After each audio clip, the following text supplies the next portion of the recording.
فلا مضل له ومن يضلل فلن تجد له وليا مرشدا.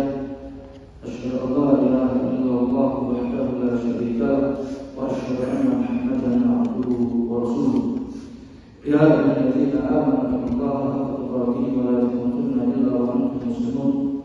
يا أيها الناس اتقوا ربكم الذي خلقكم من منها زوجها وبث منهما رجالا كثيرا ونساء واتقوا الله الذي تساءلون أن الله كان عليكم رقيبا. أما بعد فإن أصدق الحديث كتاب الله وخير الهدي هدي محمد صلى الله عليه وسلم وشر الأمور محدثاتها وكل محدثة بدعة وكل بدعة ضلالة وكل ضلالة في النار. إخواني المحبين رحمكم الله وإياكم الحمد لله وجل جلاله kepada Allah Subhanahu wa taala. Pada sore hari ini kita akan kembali melanjutkan kajian kita berkaitan dengan masih dari kitab Al-Fadl dari Muhammad Al-Maliyah pengantar pada fikih muamalah. Dan sekarang kita masuk pada al-mabahas al-thalith, pembahasan yang ketiga, Rasul fikih muamalah al-maliyah, yaitu keistimewaan kekhususan fikih muamalah al-maliyah. Baik, saya baca.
إلا صلحا حرم حلالا أو أحل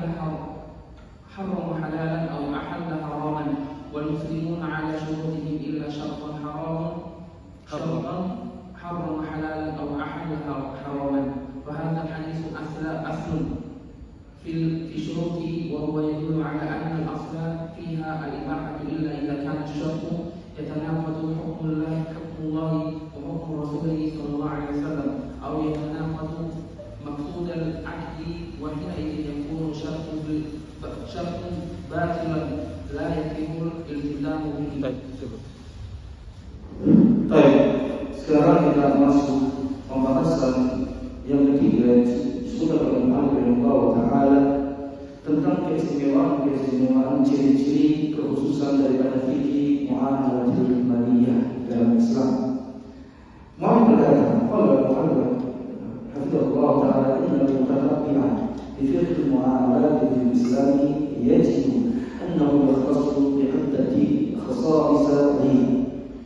Beliau mengatakan bahwasanya sesungguhnya orang-orang yang mengamati tentang fikih muamalah di dalam Islam, maka dia akan mendapatkan kekhususan-kekhususan atau dia akan mendapatkan kekhususan-kekhususan yang ada di dalam fikih muamalah dunia. Baik, yang pertama yang dia sebutkan yaitu al-aslu bahwasanya al-aslu fiha al-ibahah. Hukum asal dalam muamalah adalah boleh. Kemudian beliau mengatakan wa tubna ala mura'atil ilmi wal masalih wal a'rafi wal adati. Dan juga dia akan mendapatkan bahwasanya fikih muamalah maliyah tubna ala mura'atil ilmi itu dibangun di atas memperhatikan perhatian terhadap ilah-ilah dan juga masalah-masalah dan juga a'raf, urf dan adat-adat yang berlaku.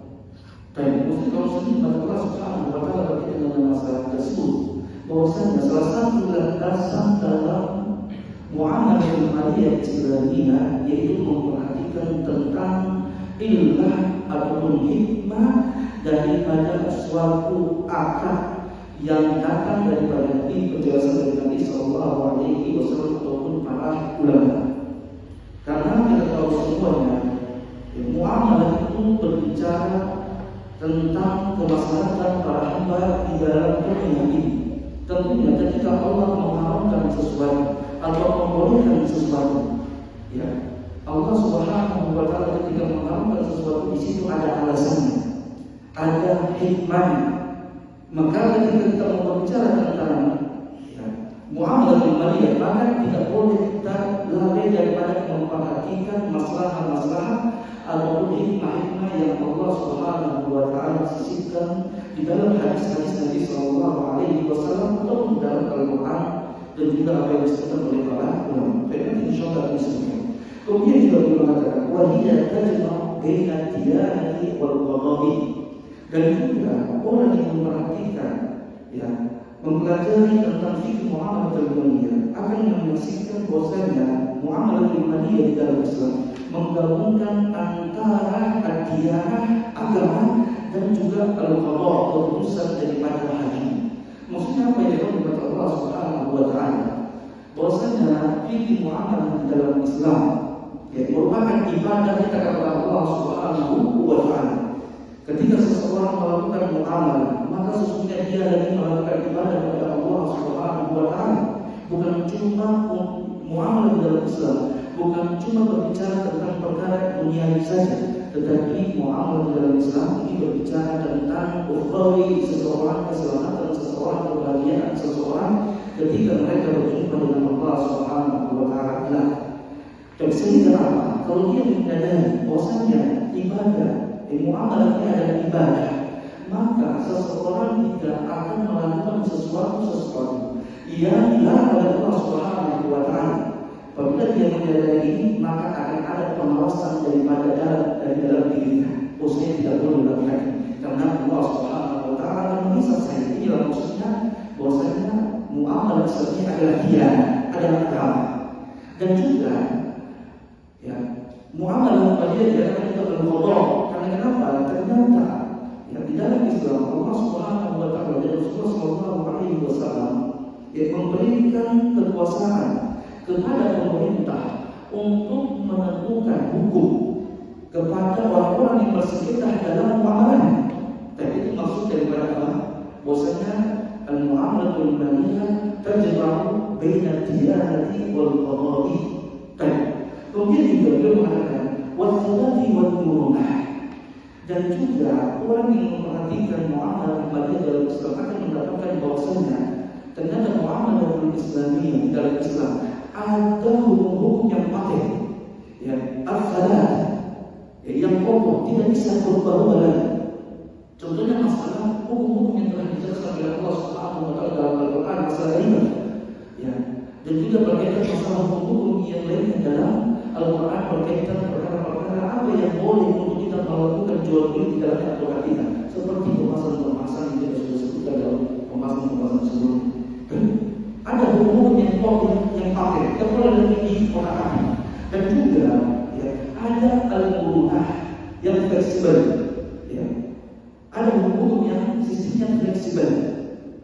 Wajibatu nas'atu jamaiyah, dan juga salah satu ciri daripada muamalah Islamiyah, muamalah maliyah di Islam adalah dia memiliki nas'atu jamaiyah atau nus'atu jamaiyah, yaitu tendensi sosial. Bahwasanya muamalah dalam Islam bukan cuma berbicara tentang kemaslahatan pribadi, tetapi muamalah dalam Islam juga mengajak kita untuk memperhatikan sosial, bukan cuma berkaitan dengan masalah hajat pribadi, tetapi juga mengajak kita untuk ya, memperhatikan hajat kemaslahatan orang banyak.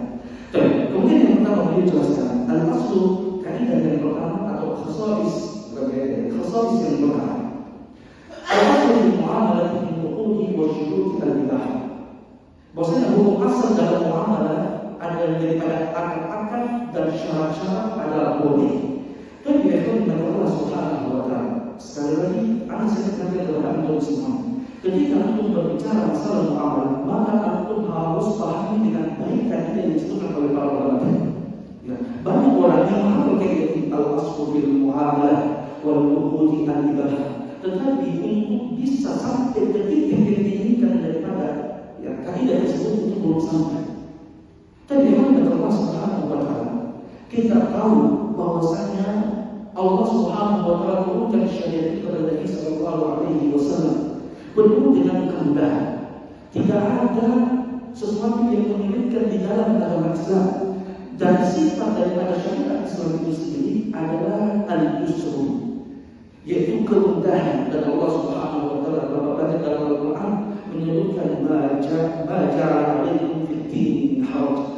Allah tidak menjadikan bagi kalian di dalam agama ini kesulitan. Tidak ada kesulitan di dalam agama ini. Dan juga Allah menyebutkan dalam ayat yang lain surah Al-Baqarah, yuridu Allahu bikumul yusra wa la yuridu bikumul usra.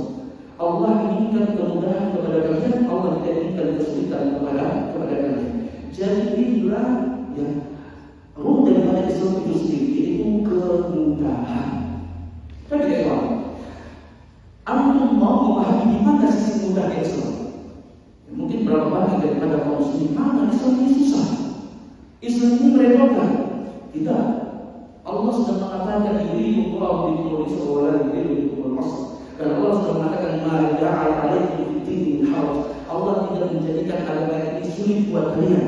Tetapi kenapa ternyata di dalam praktiknya banyak kaum muslimin merasa susah dengan Islam itu sendiri? Sebabnya kesalahannya kembali kepada mereka, bukan kembali kepada Islam itu sendiri.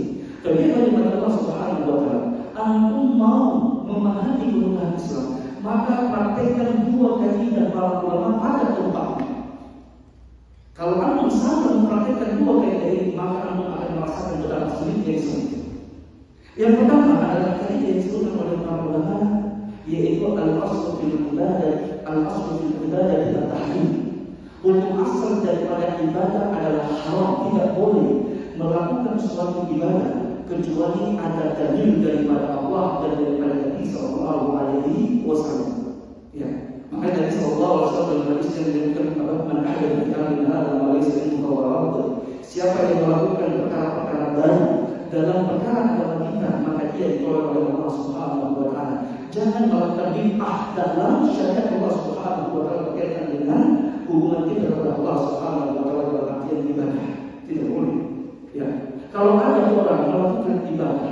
yang tidak dijadikan contoh oleh Nabi Sallallahu Alaihi Wasallam, maka di situ mereka akan mendapatkan kesusahan dalam ibadah mereka.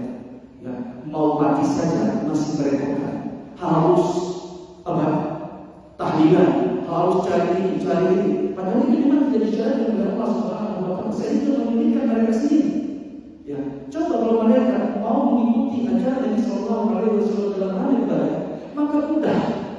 Ya, hanya saja mereka tidak mencontohi Nabi Sallallahu Alaihi Wasallam saja, karena sulit buat mereka ketika melakukan ibadah kepada Allah Subhanahu Wa Taala. Jadi di sini terangkan tidak boleh kita melakukan suatu ibadah kecuali ada dalil. Sangat mudah.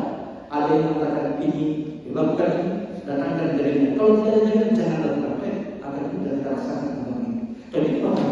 Yang kedua adalah berkaitan dengan kaidah yang disebut oleh para ulama. Dan ini sudah ada pada kaidah yang kita sebutkan al-aslu fil muamalati al-ibah. Hukum asal daripada muamalah adalah boleh, tidak boleh untuk haramkan kecuali datangkan dalil yang menjelaskan keharamannya. Oleh karena itu Allah Subhanahu Wa Taala berapa banyak orang yang dia ketika belajar agama dia menerapkan kaidah yang diperkenalkan. Ya, tidak boleh melakukan ibadah kecuali ada perintah dari Allah Subhanahu Wa Taala berkata Nabi Sallallahu Alaihi Wasallam. Dia merasa mudah dalam sudut pandang ibadahnya merasa mudah. Tapi ketika sudah masuk dalam masalah kehidupan sehari-hari, dalam masalah muamalah, dia merasa seperti di dalam penjara. Tidak perlu kita tidak bisa melakukan apa-apa. Karena apa? Karena kesalahan dia dalam mempraktikkan kaidah para ulama, ya, yaitu hukum asal daripada muamalah, dia senantiasa mengharapkan haram. Tidak boleh. Ya, sekali lagi yang tegas saya mengatakan, tidak boleh ada orang sedikit-sedikit dalam masalah muamalah haram. Kalau ada sedikit-sedikit orang yang dalam masalah muamalah dia mengatakan haram, maka sesungguhnya dia tidak terlalu memahami maksud daripada penjelasan para ulama al-aslu fil muamalati al-ibahah. Yang harusnya ditanamkan adalah boleh. Kalau antum mau mengharamkan, datangkan dalil yang kuat untuk mengatakan dia haram. Maka antum akan dapatkan kemudahan di dalam Islam. Kenapa? Islam itu adalah agama yang mengajarkan kita atau yang memperhatikan kemaslahatan dunia kita dan juga kemaslahatan ukhrawi kita. Bukan cuma berbicara ukhrawi, yaitu kehidupan akhirat, tapi juga berbicara tentang kehidupan duniawi. Makanya dia berkata Allah Subhanahu Wa Taala. Kalau ada yang ketika membahas masalah muamalah, dia lebih mengedepankan sisi keharaman. Ya, pokoknya sedikit sentuh dikit haram. Maka kalau ada seseorang, saya katakan dengan tegas, kalau ada seseorang yang sedikit-sedikit berbicara masalah muamalah haram, maka orang ini terjatuh pada suatu kesalahan sebagaimana terjadinya orang lain ketika berbicara masalah ibadah, ya, dia mengatakan boleh. Ya, tidak boleh.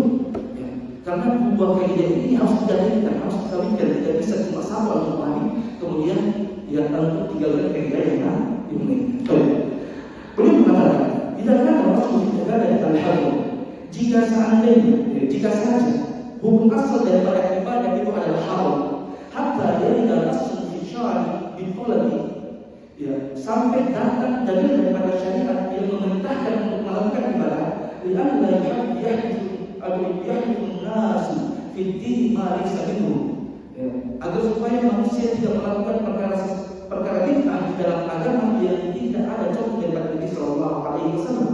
Karena Nabi mengatakan man ahdatha fi amrina hadza ma laysa minhu fa huwa raddun. Siapa yang melakukan perkara baru di dalam agama kita, yaitu bid'ah di dalam agama, maka dia tertolak. Dan juga Nabi Sallallahu Alaihi Wasallam, sallu kama ra'aytumuni usalli, sholatlah kalian sebagaimana kalian melihat sholat ini hanya ibadah. Dan juga Nabi Sallallahu Alaihi Wasallam, manasikakum, ambillah cara haji dan umroh kalian dari Nabi Sallallahu Alaihi Wasallam. Maka beliau mengatakan, fa'innal asla fil muamalati min utudin wa syurutin al-ibahatu. Maka antum harus paham, ya, bahwasanya hukum asal daripada muamalah merupakan dari akad atau syarat-syarat itu hukum asalnya adalah boleh, ya, boleh. Fala yumna'u minha syai'un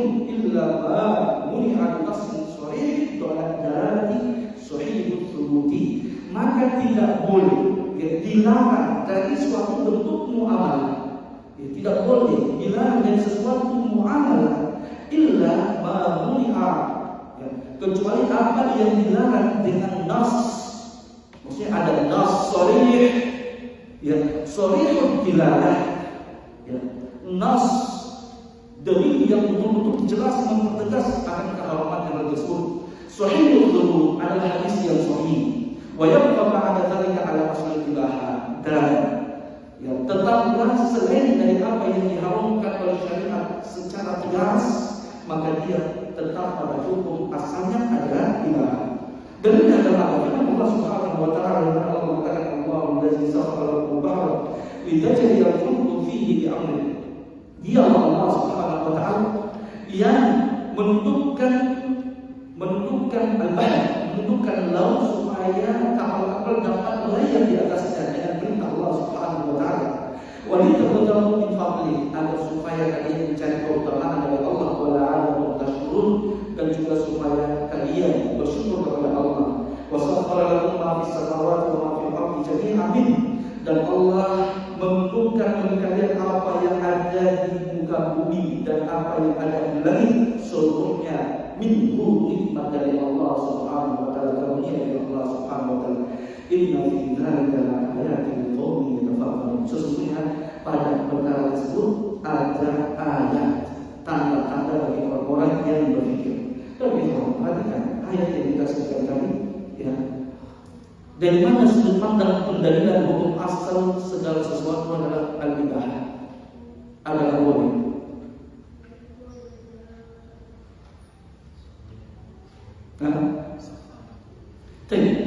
Allah sudah menyebut Allah yang menentukan, kemudian apa? Laut supaya kapal-kapal bisa berlayar, agar supaya kalian bisa mencari keutamaan dari Allah Subhanahu wa taala. Menentukan apa yang ada di langit dan di bumi itu untuk kalian semuanya, nikmat daripada Allah Subhanahu wa taala. Jadi Allah Subhanahu wa taala menyebutkan, Allah menentukan, memberikan semua apa yang ada di bumi ini untuk manusia. Baik. Allah menyebutkan hal ini fi maqamil ijlal, untuk menjelaskan tentang kenikmatan yang Allah berikan kepada umat manusia, yaitu dengan Allah menentukan semua apa yang ada di bumi ini, buat seluruh manusia. Tapi seandainya hukum asal daripada muamalah adalah, ini menunjukkan hukum asal muamalah adalah boleh. Kalau memang dia hukum asalnya adalah haram, maka tidak ada kenikmatan di situ. Kalau Allah adakan semua yang ada di muka bumi ini, Allah menciptakan semua yang ada di muka bumi ini, menentukan buat kita kemudian yang diharamkan, apa nikmatnya? Kita cuma bisa menonton, tidak bisa melakukan apa-apa. Baik, nanti bisa lihat sudut pandang penjelasannya. Maka hukum asal daripada, karena Allah menentukan, tujuan Allah menentukan tadi itu supaya bisa kita nikmati, supaya bisa kita nikmati, kita bisa mencari rezeki di situ, kita bisa manfaatkan benda-benda tersebut, menunjukkan hukum asal daripada segala sesuatu adalah boleh. Baik, karena Allah menyebutkan bahwasanya Allah menciptakan semua apa yang ada di muka bumi ini untuk manusia, dan itu akan terrealisasi apabila kita menetapkan hukum asal daripada segala sesuatu adalah boleh, bukan haram. Karena kalau haram tidak ada yang Allah sebutkan tadi. Allah adalah semua yang ada di muka bumi ini, tapi diharamkan apa benar? Dan itulah sudut pandang pendalilan daripada ayat tersebut. Kemudian dikatakan Allah Subhanahu wa taala, wa qala ta'ala qul a'udzu ma anzalallahu lakum min rizqin faj'altum minhu haraman wa halalan. Kata Allah, kata oleh Muhammad, a'udzu ma anzalallahu, bukankah kalian bagaimana? Jelaskanlah apa yang Allah Subhanahu wa taala turunkan kepada kalian daripada rezeki. Faja'altum minhu haraman wa halalan. Kemudian kalian menjadikan daripada rezeki tersebut halal dan haram. Maksudnya mereka orang-orang musyrikin, mereka mengharamkan dan menghalalkan sesuatu yang mana Allah Subhanahu wa taala tidak pernah mengharamkan sesuatu tadi. Kebiasaan salah satu adat orang-orang musyrikin, sebentar kita akan jelaskan, kita selesaikan begini. Kemudian Allah mengatakan, "Qul Allahu adzina lakum." Apakah Allah yang mengizinkan kalian untuk berbicara tadi? melakukan apa yang Allah halalkan? Amallahi taftarun. Apakah kalian berdusta sama Allah Subhanahu wa taala? Tapi firman Allah Subhanahu wa taala, ya. Kesalahan orang-orang Quraisy dan apa yang mereka lakukan pada masa dahulu, kesalahan mereka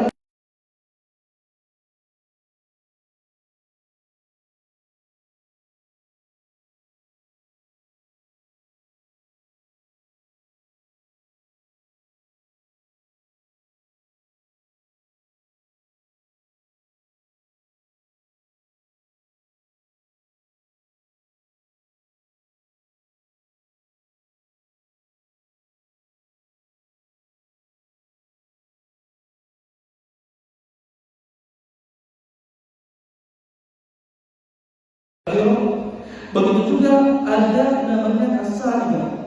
Itu hewan as-sa'ibah wal wasilah dan juga hewan al-wasilah. Jadi orang-orang Quraisy apa itu ya al-bahirah, yaitu onta betina yang melahirkan 5 orang anak. Setelah dia melahirkan 5 orang anak, maka hewan ini mereka haramkan bagi manusia. Mereka akan berikan tanda dengan membuat lubang di telinganya, dan mereka membuat peraturan bahwasanya hewan betina atau unta betina yang sudah melahirkan 5 generasi itu tidak boleh lagi diperah susunya, tidak boleh ditinggali, dan tidak boleh dimanfaatkan oleh manusia. Haram untuk mereka ambil manfaat daripada hewan tersebut. Mereka haramkan. Kemudian juga as-sa'ibah, ada namanya hewan as-sa'ibah. Apa itu hewan as-sa'ibah? Yaitu apabila seseorang dia bernazar, mungkin sakit, ada seseorang sakit pada masa itu, atau ada hajatnya, kemudian dia bernazar, ya, dan dia memiliki 1 ekor hewan, onta, salah, dan dia mengatakan bahwasanya kalau saya sembuh, ya, maka ontaku saya akan jadikan hewan as-sa'ibah. Apa itu hewan as-sa'ibah? Yaitu hewan yang dinadarkan tadi, dan ketika sudah jadi hewan as-sa'ibah, maka diharamkan pula oleh mereka, tidak boleh memerah susunya, tidak boleh mengambil manfaat, dan dia dibiarkan jalan tanpa boleh ada yang mengganggunya. Silakan makan, walaupun tanamannya orang tidak boleh ada yang mengganggu. Itu hewan as-sa'ibah. Baik, ya. Begitu juga al-wasilah. Dan sama juga al-wasilah. Al-wasilah kalau kita tadi 5 ini 6, 7. Ada yang mau betina, mau tak betina, dia sudah apa? Sudah melahirkan 7 generasi dan anak terakhirnya dia perempuan. Ya, maka dia dijadikan hewan al-wasilah. Baik. Ini hewan yang Allah Subhanahu wa taala, dan hewan tersebut itu diharamkan oleh orang-orang Quraisy. Tidak boleh seseorang untuk memakannya, tidak boleh sembelih, mengolah susunya, tidak boleh. Ya. Boleh untuk diperah susunya kalau diberikan kepada makhluk mereka. Ya. Jadi diharamkan oleh manusia. Maka Allah Subhanahu wa taala ya menegur mereka, dan mereka melakukan sesuatu, mengharamkan sesuatu yang diharamkan oleh Allah Subhanahu wa taala. Maka ya Allah Subhanahu wa taala ya perkara mengharamkan dalam suatu muamalah itu perkara berat.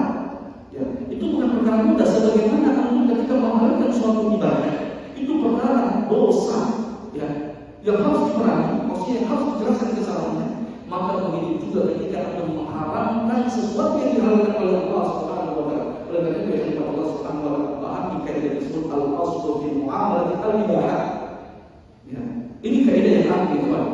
Ketika Anda membahas tentang suatu muamalah, para ulama menjelaskan tentang muamalah, maka Anda akan sering menggunakan ketika mereka berdalil, paling banyak menggunakan dalil al-aslu fil muamalah al-ibahah.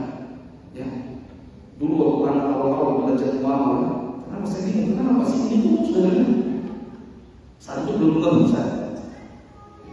Dan ternyata memang ini adalah kaidah yang benar. Tidak boleh atau kalau cuma sering saya katakan dalil apa? Ini kekurangan bahasa saya cuma sebutkan. Ya. Ya. Kalau dari apa dalilnya antum cuma seperti kekuatannya seperti ibarat angin sepoi-sepoi, ya, maka tidak bisa mengeluarkan hukum asal daripada sesuatu muamalah. Ibaratnya kaidah ini, ya, suatu muamalah, ya, dia tetap di atas kehalalan yang ibarat pohon beringin yang sangat kokoh akarnya. Dan ketika ketika antum mau mengharamkannya, maka antum harus datangkan dalil yang kuat.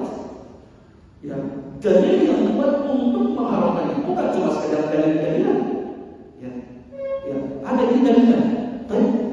Jadi saya harus mengatakan kalau ada cuma dalil-dalilan, ya apa bedanya antum dengan sebagian kelompok orang ketika mau menghalalkan ibadah, membolehkan ibadah, tahlilan itu tidak boleh. Kalau mereka katakan dalil asal namanya dalil. Oh ini dalilnya Nabi mengatakan bahwa sebagian itu adalah la ilaha illallah, apa kaitannya? Ya, tapi anda paham di sini, ya. Tapi kalau anda betul-betul sudah memahami kaitan ini, maka anda tidak akan mudah dalam mengharamkan sesuatu namanya muamalah. Kemudian juga dari diberikan hadis Nabi sallallahu alaihi wasallam, al-muslimuna ala syurutihim, orang-orang muslim itu terikat dengan akad-akadnya, syarat-syaratnya. Ya, tadi hukum asal itu juga dari oleh para ulama, hukum asal daripada akad ataupun muamalah itu adalah boleh. Silakan antum melakukan sesuatu. Ya. Dan juga kita betul sama Rasul jahilun bainal muslimin. Dan perdamaian itu boleh.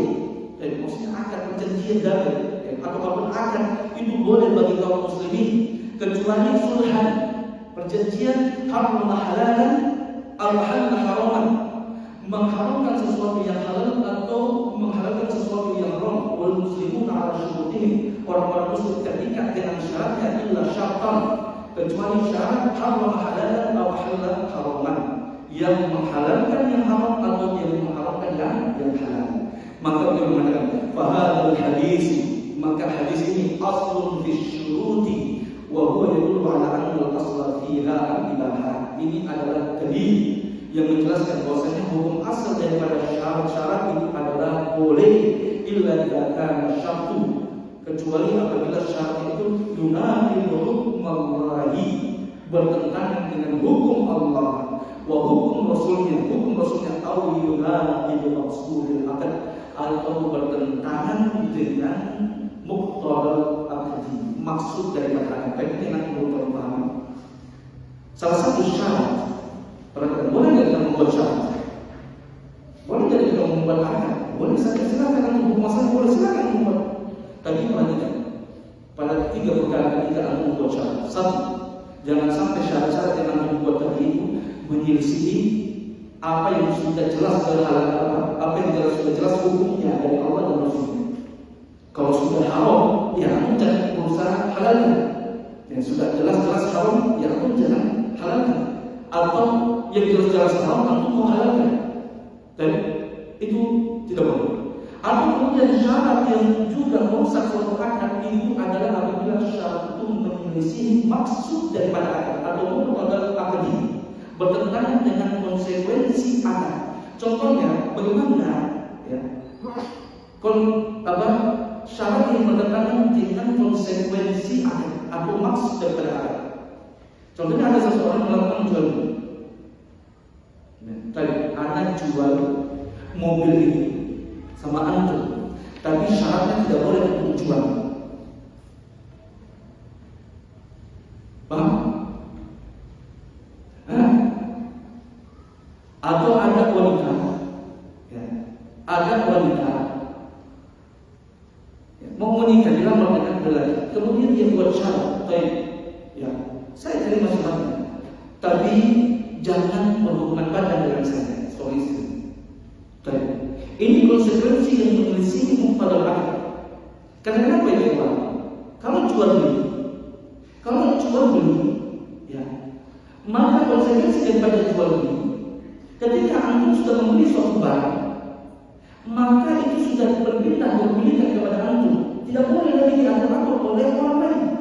Ya, kalau tadi antum membeli barang, tapi ternyata antum terikat dengan akad sehingga menghalangi antum untuk tasarruf, melakukan sesuatu pada barang yang antum beli tadi, maka berarti syarat yang dibuat tadi itu bertentangan dengan konsekuensi akad. Karena apa?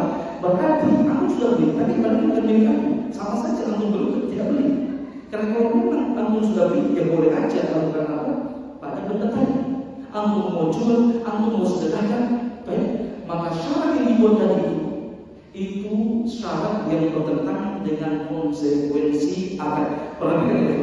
Perhatikan ya, ya. Anak diskusi berkaitan masalah. Coba para polisi, kalian membuat apakah syaratnya seperti itu? Nah, karena kalian coba dulu ya, kalau ketika antum jawab itu dengan polisi, ya para polisi, apa namanya?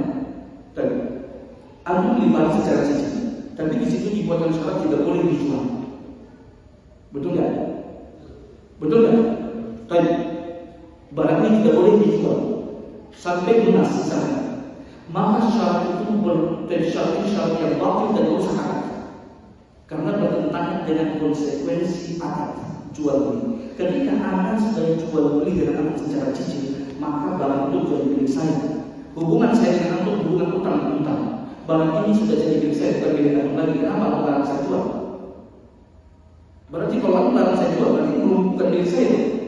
Paham? Anda paham dari sini? Maka syarat batil, ya inilah yang disebutkan oleh Nabi Sallallahu Alaihi Wasallam. Dan syarat yang bertentangan dengan konsekuensi akad, maka dia ada syarat yang batil dan merusak akad. Kemudian, wajibna alaihi fa inna asla fil muamalat, dan dibangun atas dalil tersebut, maka hukum asal daripada muamalah berupa akad dan syarat al-ibahah adalah boleh. Fala yuhtaru minha syai'un illa idza kana munafiqan li hukmi syar'i. Tidak boleh diharamkan kecuali akad itu bertentangan dengan hukum syariat. Wa innama mana dia? Fala yajuzu an yuqal. Tidak boleh seseorang berkata, tidak boleh dikatakan mad dalilu ala ibahati hadhihi muamalati aw hadha syar'. Apa dalilnya akan bolehnya muamalah ini, atau apa dalilnya akan bolehnya syarat yang membuat ini? Ini pertanyaan yang salah. Ya. Kalau ada yang mengatakan mana dalil yang bolehnya muamalah ini pertanyaan yang salah. Salah itu pakai dalil. Ya. Baik, karena kenapa itu Pak? Fa'inama wa innama yutlabu dalilu al-mani al-hadari al-khadiri. Hanyalah saja yang ditutup dalilnya itu adalah bagi orang yang melarang atau mengharamkan. Ya, jadi kalau berkaitan dengan masalah muamalah, silakan lakukan saja. Itu masalah. Lakukan muamalah itu sampai datang dalil yang mengharamkan. Jadi kalau ketika Anda melakukan suatu muamalah, kemudian ada orang yang kata mana dalilnya kalau muamalah ini boleh, kita katakan salah, bertanya untuk yang ditanyakan itu bukan mana dalil pembolehan, yang ditanyakan mana dalil pengharaman. Kalau dalil pembolehan itu pertanyaannya berkaitan masalah ibadah. Kalau masalah ibadah yang kita tanyakan dalil pembolehan yang mana? Mana? Dan Anda mau melakukan tahlilan misalnya, mana dalilnya? Itu yang benar. Karena hukum asalnya ibadah haram, tidak boleh dilakukan. Kalau dia bolehkan, tanyakan dalil pembolehannya.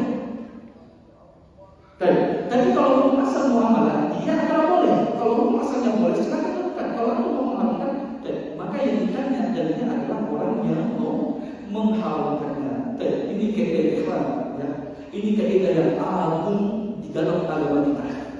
Antum pahami dengan baik, maka antum akan bisa memahami pembahasan-pembahasan yang besar dalam masalah dalam agama kita, karena untuk mengatur dunia dan juga mengatur ukhrawi.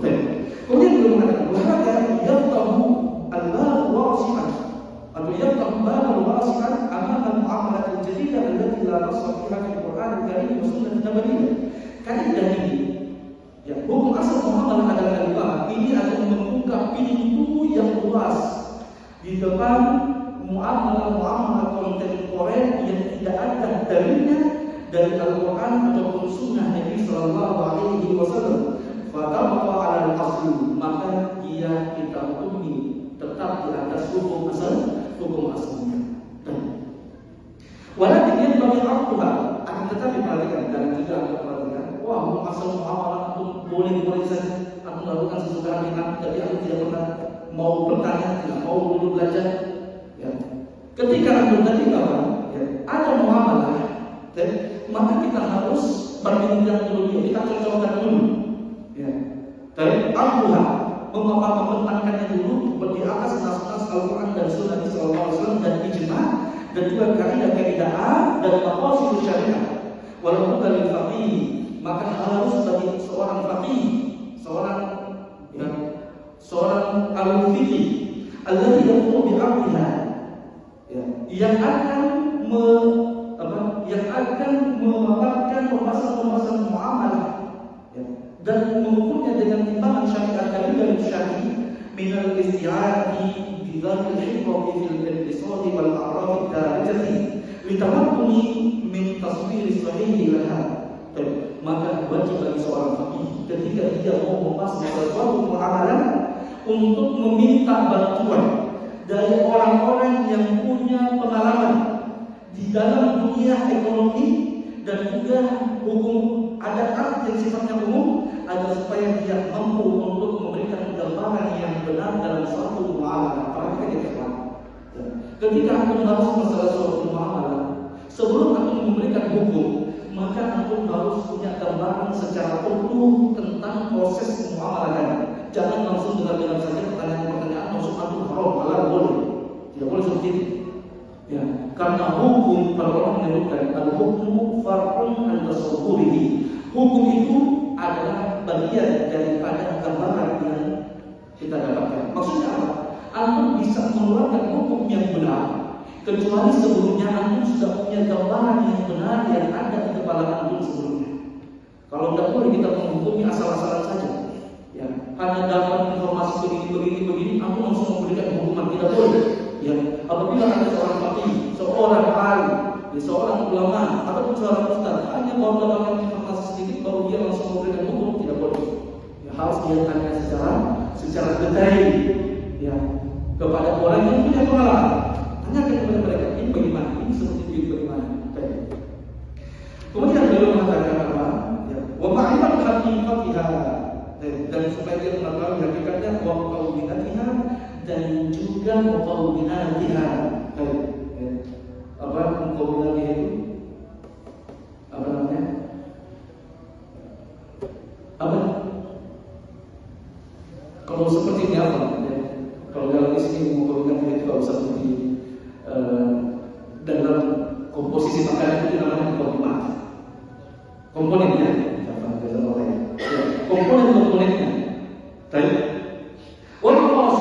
Dan juga maksudnya yang adalah ma'asyih, karena hukum dari sesuatu itu adalah far'un an tasawwurihi. Antum coba ya, perhatikan ibarat tersebut. Ini disebutkan oleh para ulama. Al-hukmu ma'asyih far'un an tasawwurihi. Hukum dari sesuatu itu adalah apa? Cabang dari gambaran yang sudah ada. Maksudnya apa?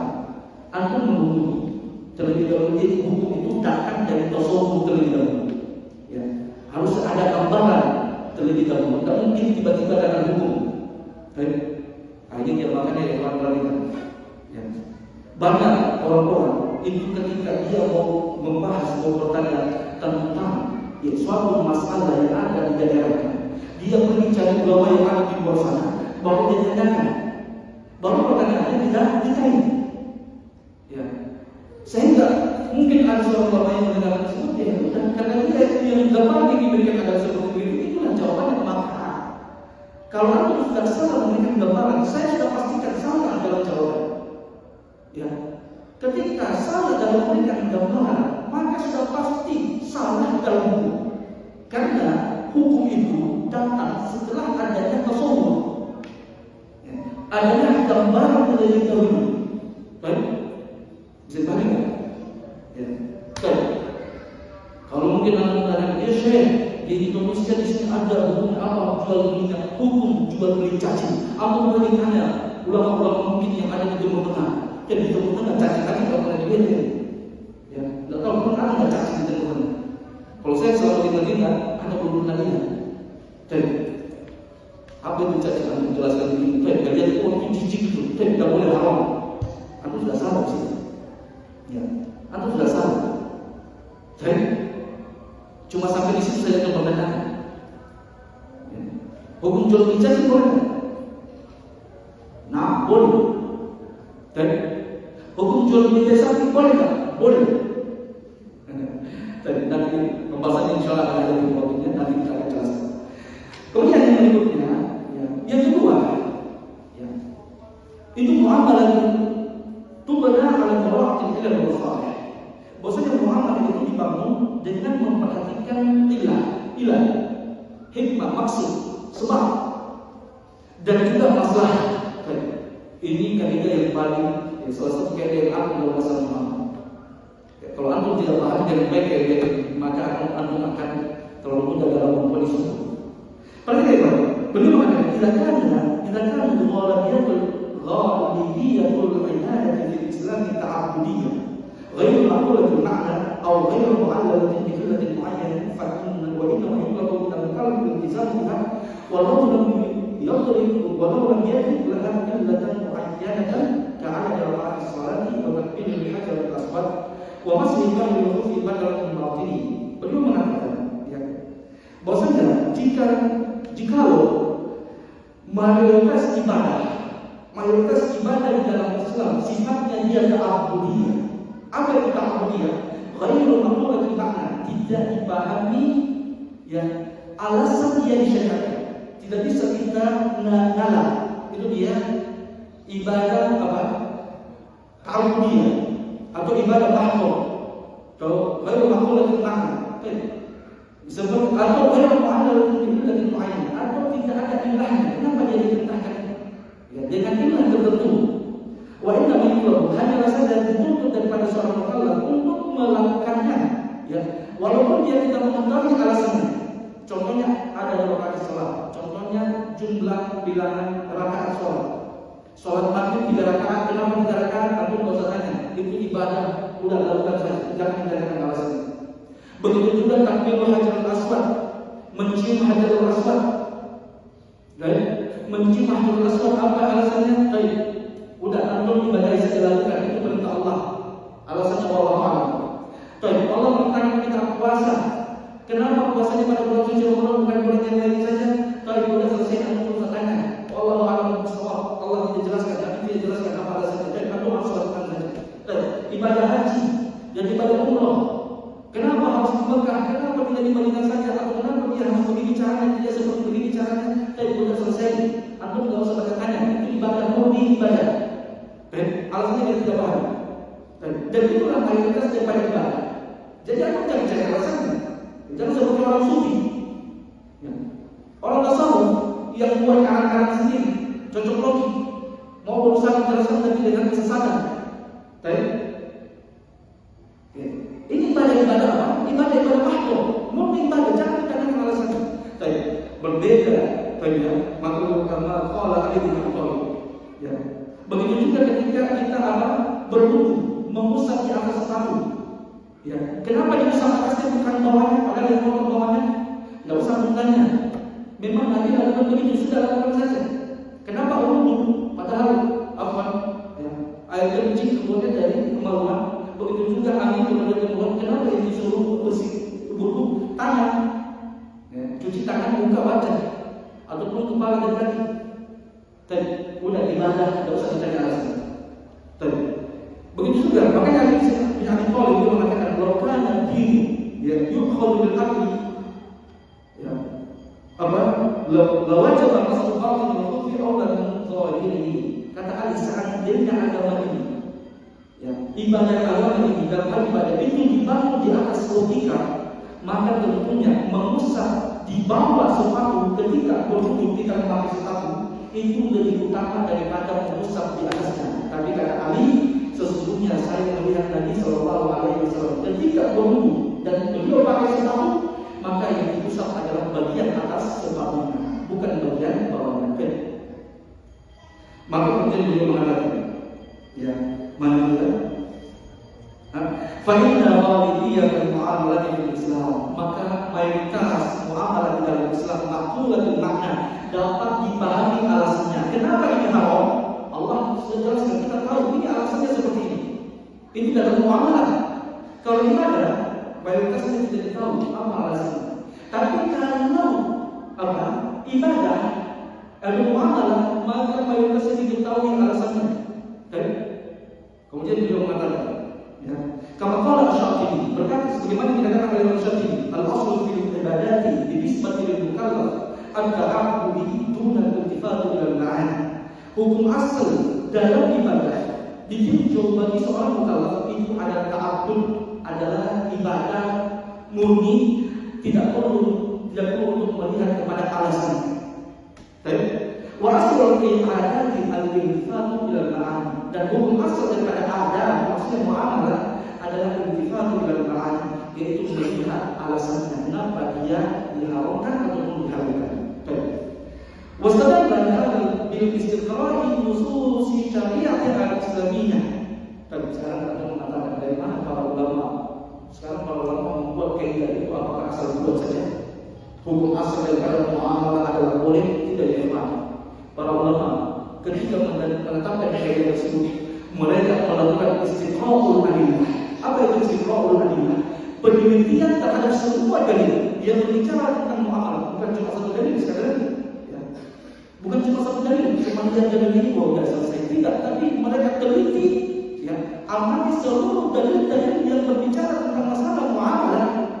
Maka mereka semua mendapatkan dalil tersebut menunjukkan akan dalil atau kaidah yang kita sebutkan tadi, al-aslu fil muamalah adalah al-ibadah. Dan yaitu Allah Subhanahu wa taala, istiqra' itu adalah dalil. Penelitian terhadap dalil itu adalah dalil. Nanti pembahasan dalam masalah usul fikih. Masalah istiqra' adalah itu adalah dalil.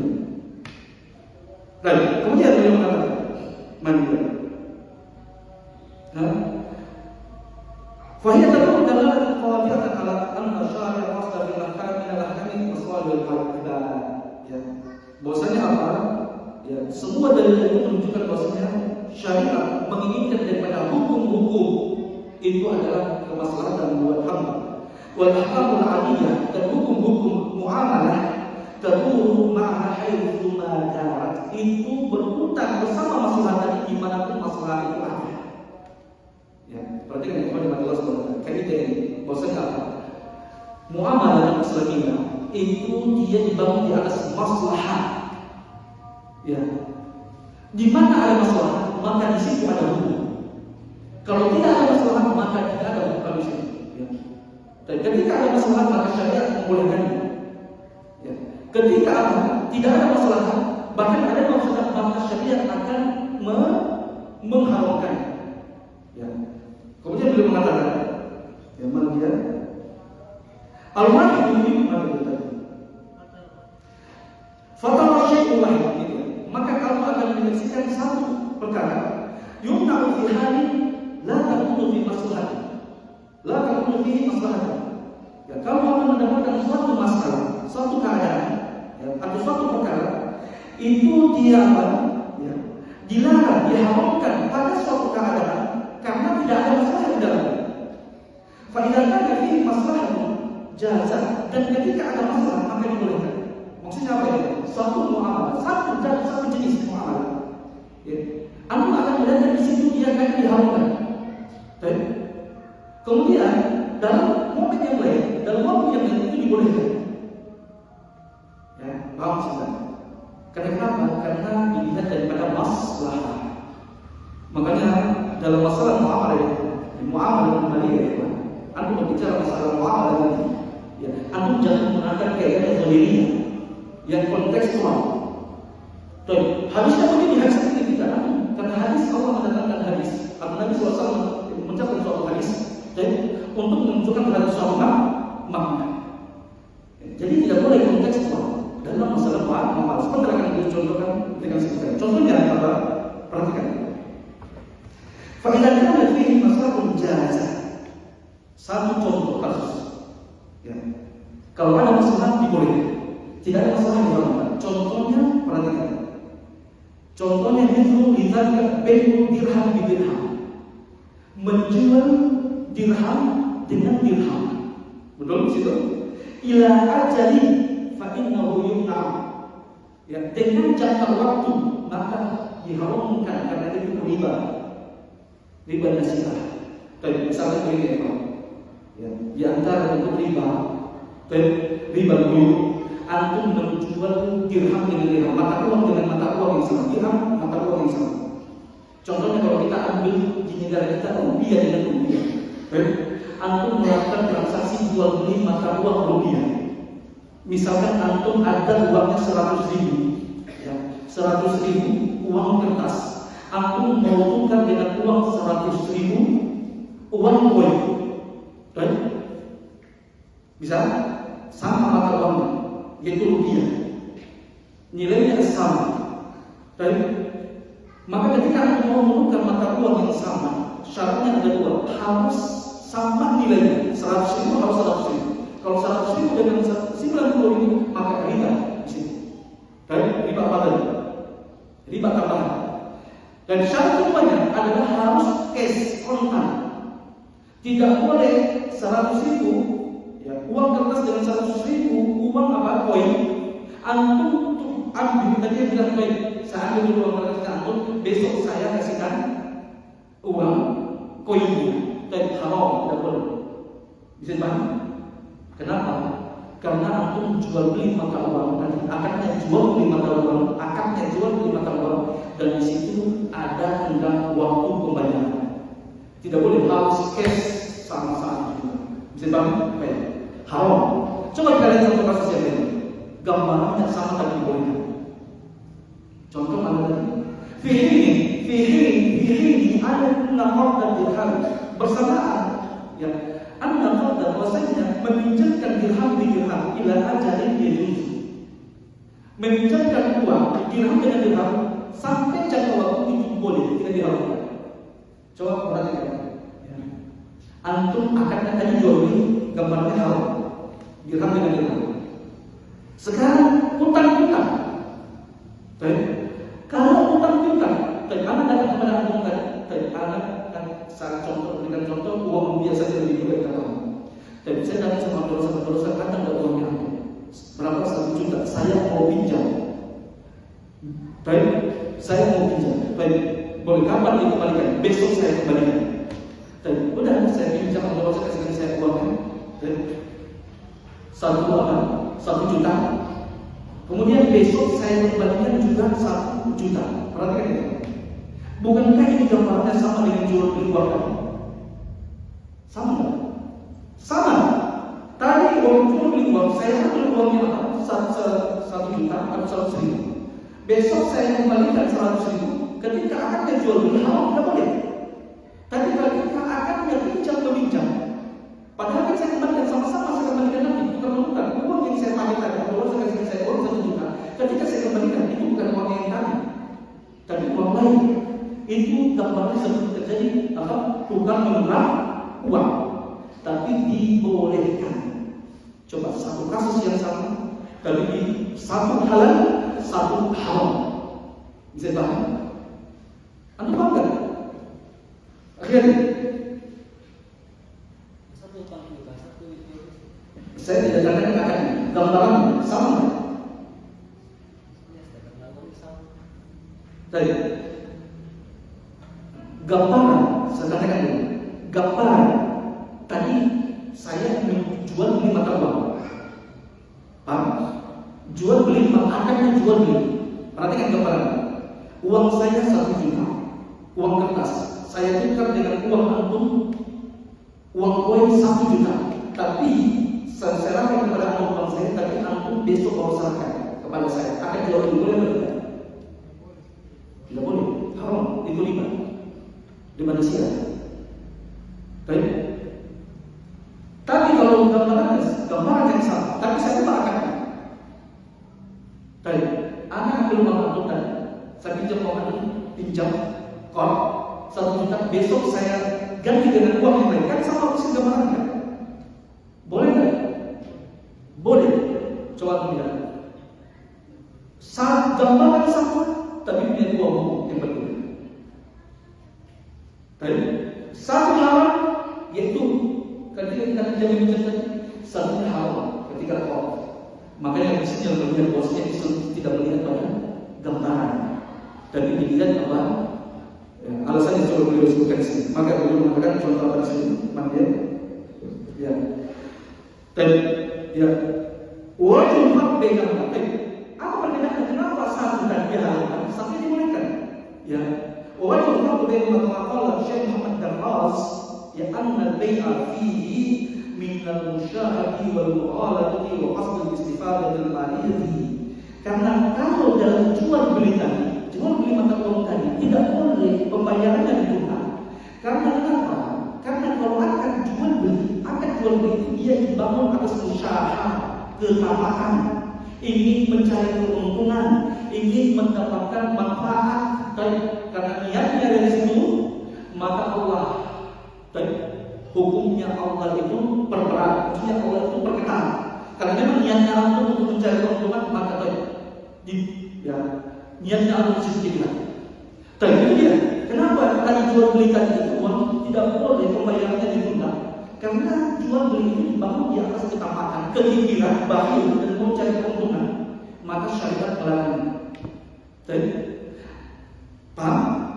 Tapi kenapa? Bikinlah firman berbeda dengan utang piutang.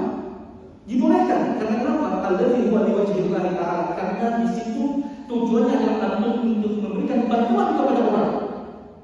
Paham tak? Landasannya beda. Kalau akan jual beli, dia itu akadnya apa? Akadnya dia itu profit. Akan jual beli profit, mau cari keuntungan. Di situ aku tuntut. Makanya Allah tuntut jalan-jalan buat aku untuk melakukan itu semua. Tapi kalau utang piutang, akadnya apa? Ihsan. Tabarruk, tolong menolong. Allah berikan pertolongan. Ya, itu apa? Ya, banyak orang salah dalam memberikan hukum dalam masalah muamalah karena kita membedakan dua akad. Akad profit dan akad non profit berbeda. Walaupun gambarnya sama. Paham? Ya. Walaupun gambarnya sama. Banyak orang sekarang makanya ketika antum mau membahas tentang muamalah, antum harus teliti dulu. Ini akadnya mana? Akad profit atau akad non profit? Kalau akad profit, itu sudah selesai. Ada kaidah tersendiri. Kalau akad non profit, dia punya kaidah tersendiri. Jangan dicampur aduk. Ya, ini perhatikan ya, teman. Karena antum nanti kita akan membahas masalah ini. Tadi, sudah paham di sini? Tadi. Maka boleh mengatakan, ya. Wa min nusus allati tadullu ala mawaqif ila masalih qawlu ta'ala wa la ta'kulu amwalakum bainakum bil batil. Di antara dalil yang menjelaskan bahwasanya syariat ini memperhatikan maslahat, itu yang Allah janganlah termakan antara satu sama antara lain dengan cara yang batil. Dan berarti apa? Dilihat di situ kelima. Kemudian juga duri namanya di syaitan akan yuqi bainakum adalah fil khamr wal masir. Sebenarnya syaitan itu ingin membuat kalian saling ribut dan bertengkar. Ya, dalam khamr dan juga al-masir. Maka terakhir beliau mengatakan faedah dari muamalah kita dulu ma'al masalah. Apabila muamalah itu berputar mengikuti masalah allati fasalaha syari' min at-tashri'il hukum yang diinginkan oleh syariat dari pensyariatan suatu hukum, fa innahu la budda garis bawah ini. Ya. Fa innahu la budda min taghyiril hukum idza taghayyara al masalah. Maka harus merubah hukum ketika masalah berubah. Paham? Atau asbaha la yatahaqqaqu maqsudul syari' atau hukum maka harus merubah hukum apabila masalahnya berubah. Atau asbaha la yatahaqqaqu maqsudul syari'. Maksud daripada syariat itu tidak terwujudkan lagi. Makanya memperhatikan maqasid syariah dalam suatu hukum itu sangat penting ya, kawan. Ya. Contohnya beliau mengatakan, ya. Berkata kama qala Ibnu Islam, ya, beliau mengatakan kullu tasarruf, setiap perbuatan taqa'ala an tahsil maqsudi yang sudah berhenti, semua akad atau semua perbuatan yang sudah berhenti untuk mendapatkan maksud syar'i, fa huwa batil, maka dia sudah batil. Dan berkata Imam Syafi'i, an-nadhru fi ma'alatil af'al, memperhatikan pada ending daripada suatu perbuatan itu mu'tabarun maksudun syar'i, itu dianggap dan diinginkan secara syariat. Karena al-af'al muwafiqatan atau mukhalifatan, apakah perbuatan tersebut itu sesuai ataupun tidak sesuai. Maksudnya itu adalah sebuah kali. Maksudnya apa? Ya, saya nanti sebagian sini dijelaskan. وذلك أن المجتهد لا يقوم على فعل من الأفعال الصالحة إلى المكان بالإمكان على الإحسان إلا بعد نظره إلى ما يقول ذلك فيه. Oleh sebab itu seorang mujtahid tidak boleh menghukum akan suatu perbuatan tentang boleh atau tidak bolehnya. Ya. yang muncul daripada apa? Tidak boleh menetapkan suatu hukum dari seorang mukallaf.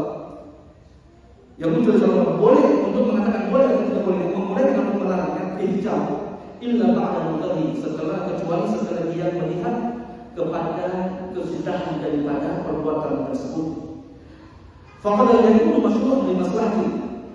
Kadang-kadang sesuatu perbuatan tersebut itu disyariatkan karena ada masalah, atau tasdaqu atau limafsadatin tadraw, atau karena adanya mafsadah yang akan dicegah. Walakin lahu ma'al ala khilafi ma qusdatu, tetapi dia punya apa kesudahan yang mengisi apa yang diinginkan. Maka beliau mengatakan akhir wa qad yakunu ghairu masyru'an. Antum baca sedikit, saya contohkan sini. Beliau mengatakan wa min amsalati dzalika anna sahabat radhiyallahu anhu qala Nabi sallallahu alaihi wasallam an yushaqiru lahu si'a lamma qala syi'ar farqa. Contoh kasusnya maksudnya apa? Terkadang suatu perbuatan itu dulunya dibolehkan, tapi sekarang dilarang karena tergantung masalahnya. Atau dulunya diharamkan, tapi sekarang dibolehkan, kembali kepada masalahnya. Maka ketika untuk membahas masalah suatu muamalah, antum jangan seperti Quraisy yang cuma apa kontekstual, harusnya begini, tanpa memperhatikan masalah apa maksud daripada larangan tersebut. Ya, karena ketika Allah mengharamkan sesuatu karena ada maksudnya. Ya, baik, maka beliau memberikan contohnya adalah tasyri'. Pada masa Nabi, para sahabat minta kepada Nabi, ya Rasulullah, ghalla syai'. Harga-harga di pasaran sudah naik, maka mereka mengatakan syakir ya Allah, tentukan harga bagi kami. Para sahabat minta karena harga barang di pasar melonjak. Para sahabat mengatakan, ya Rasulullah, sekarang tolong tentukan harga supaya harga itu bisa teratasi, jangan melonjak. Apa kata Nabi Sallallahu Alaihi Wasallam? Nabi menolak. Kata Nabi Sallallahu Alaihi Wasallam, Inna Allah huwa syakir. Sesungguhnya Allah itu adalah al-syakir, al-qadir al-basir. Ya, Allah lah yang menentukan harga, yang mengenggam dan yang melepaskan. Dan kata Nabi SAW, sesungguhnya saya tidak mau berjumpa dengan Allah sementara saya menzalimi seseorang. Saat itu, pada masa itu Nabi melarang untuk menentukan harga. Karena kenapa? Agar mewujudkan kezaliman kepada para pedagang. Karena saat itu harga naik dengan sendirinya mengikuti hukum pasar. Ya. Ketika harga naik dengan sendirinya mengikuti hukum pasar, maka tidak boleh haram bagi pemerintah untuk menentukan harga. Tapi coba sekarang pertanyaannya, sekarang banyak orang pedagang besar mainkan harga. Ya, sesuka hatinya karena dia menguasai pasar, dia sesuka hatinya dia mainkan pasar. Pertanyaannya sekarang, apakah boleh bagi pemerintah untuk menentukan harga? Kalau antum mengikuti mazhabnya Zahiriyah, Nabi melarang tasyrih, tidak boleh tasyrih. Nabi melarang tasyrih saat itu karena kenapa? Menentukan harga saat itu, karena kalau dia menentukan harga saat itu, maka beliau akan menzalimi para pedagang. Karena harga saat itu naik dengan sendirinya, ada kezaliman itu. Makanya tadi mengatakan saya tidak mau berjumpa dengan Allah sementara saya melakukan kezaliman. Jadi alasannya Nabi tidak menentukan harga saat itu karena kalau menentukan harga maka akan menzalimi para pedagang. Tapi haram yang menzalimi.